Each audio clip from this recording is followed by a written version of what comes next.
Hello good people, kita lanjut lagi part 2 ya.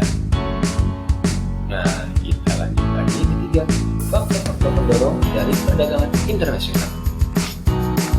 Yang pertama, ada sumber daya alam. Sumber daya alam yang melimpah merupakan bekal produksi dan terjadinya hasil suatu produk yang kemudian memicu perdagangan antar negara. Sehingga sumber daya alam ini sangat berpengaruh pada terciptanya suatu produk baru. Yang kedua, perbedaan faktor produksi. Perbedaan dari faktor produksi yaitu berhubungan dengan hasil dan efektivitas waktu. Misalnya, suatu negara yang bisa menghasilkan sabun akan memesan sabun ke negara lain dikarenakan biaya produksi sabun di negara lain lebih murah dan efisien. Yang ketiga, adanya kebutuhan dari dalam negeri. Kebutuhan akan suatu barang atau jasa yang tidak ada di negaranya atau dipengaruhi faktor produksi yang ada, maka suatu negara memesan ke negara lainnya sehingga terjadi perdagangan antar negara secara lebih luas. Yang keempat, siklus ekonomi dan perluasan jaringan. Dengan adanya perdagangan secara internasional, itu terjadi siklus ekonomi, yaitu ada penjual dan ada pembeli. Kemudian, kedua belah pihak mendapatkan keuntungan dari perdagangan yang dilakukan. Dan yang kelima nih, keinginan saling bekerja sama.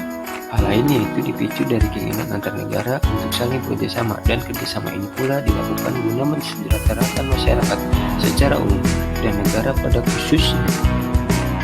Dan yang keempat, teori yang mendasari adanya perdagangan internasional. Ada dua hal yang perlu dipahami sebagai teori yang mendasari perdagangan internasional, yaitu tentang teori keunggulan mutlak, teori keunggulan komparatif. Dengan penjelasannya, kita ulas sebagai berikut.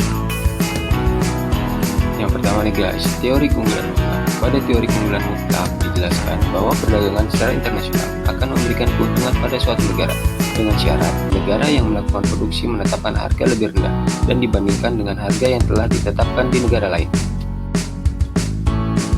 Dan yang kedua, teori keunggulan komparatif. Pada teori keunggulan komparatif ini dijelaskan yaitu suatu negara tidak mempunyai keunggulan secara mutlak pada produksi barang. Pada suatu negara bisa melakukan perdagangan secara internasional, yaitu memilih barang yang efektif dan efisien untuk proses produksi. Oke, sampai di sini dulu belajar kita kali ini. Muncul virus di Wuhan, jangan lupa jaga kesehatan. Banyak kata kurang berkenan, sudilah kiranya dimaafkan. Terima kasih.